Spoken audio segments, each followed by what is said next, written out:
اعوذ باللہ من الشیطان الرجیم بسم اللہ الرحمن الرحیم یا ایھا الذین آمنوا لا تاکلوا الربا اضعافا مضاعفا، اہل ایمان سود مت کھاؤ دوگنے پر دگنا۔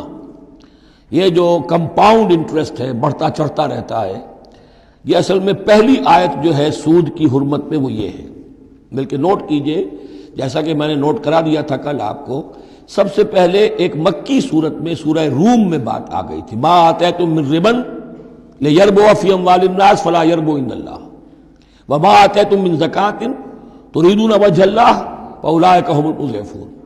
تو انفاق فی سبیل اللہ اور سود کو ایک دوسرے کے مقابل رکھ کر جو بھی اس سود کے اندر جو قباحت اور شناعت تھی وہ واضح کر دی، جیسے کہ شراب اور جوئے کی جو خرابی تھی اس کو سورۃ البقرہ میں بیان کر دیا تھا۔ اب یہاں وہ دوسرا آ گیا معاملہ کہ یہ کم سے کم سود کی شرح جو بہت زیادہ، جسے یوزلی کہتے ہیں آج کل، یہ سود کے جو ذاتی سے مسائل کے لیے لیتے ہیں، ہمارے ہاں بھی ایسے سود خور موجود ہیں، بہت ہائی ریٹ آف انٹرسٹ پر وہ دیتے ہیں لوگوں کو قرض اور ان کا خون چوس جاتے ہیں۔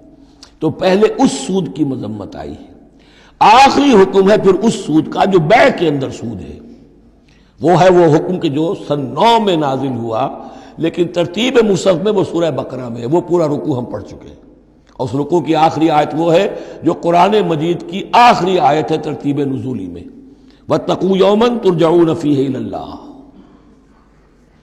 یہ کیوں یہاں پر آیت آئی ہے؟ اس لیے کہ محسوس ایسا ہوتا ہے کہ وہ جو 35 تیر انداز وہاں سے چھوڑ کر چلے گئے تھے، تو کوئی ان کے تحت الشعور میں مال غنیمت کی کوئی طلب تھی جو نہیں ہونی چاہیے تھی۔ اس حوالے سے کہ سود خوری جو بھی ہے، یہ انسان کے اندر مال سے محبت ایسی پیدا کر دیتی ہے جس کی وجہ سے اس کے کردار کے اندر بڑے بڑے خلا پیدا ہو سکتے ہیں۔ لہذا یہاں اسی کے حوالے سے یا ایھا الذین آمنوا لا تاکلوا الربا اضعافا مضاعفۃ واتقوا اللہ لعلکم تفلحون، اور اللہ کا تقوی اختیار کرو تاکہ تم فلاح پاؤ۔ واتقوا النار التی اعدت للکافرین، اس آگ سے بچو، ڈرو اس آگ سے جو کافروں کے لیے تیار کی گئی ہے، بھڑکائی گئی ہے۔ وَأَطِیعُوا اللَّهَ وَالرَّسُولَ لَعَلَّکُمْ تُرْحَمُونَ، اور اللہ اور اس کے رسول کی اطاعت کرتے رہو تاکہ تم پر رحم کیا جائے۔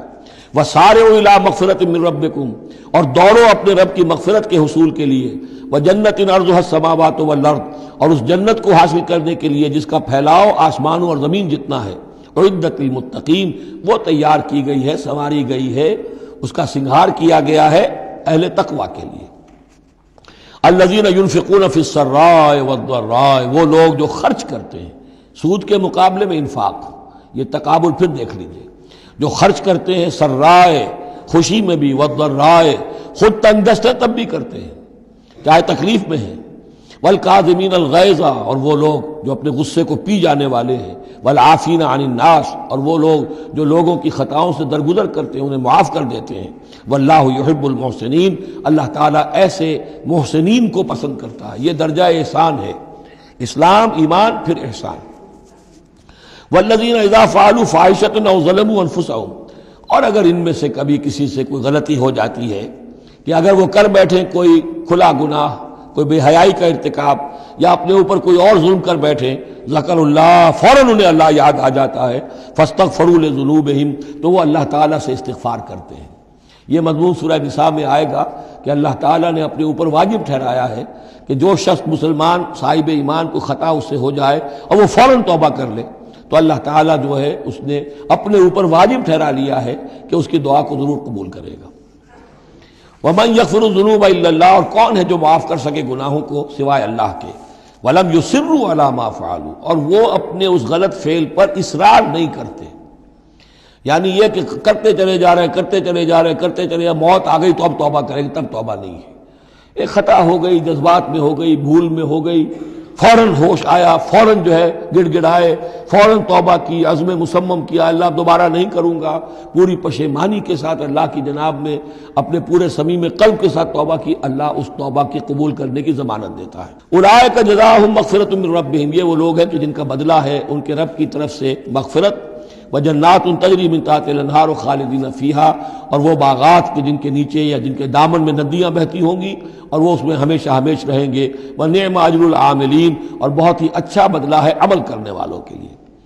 قد خلت من قبلکم سنن فسیروا فی الارض، تم سے پہلے بھی بہت سی قومیں، بہت سے حالات اور واقعات گزر چکے ہیں.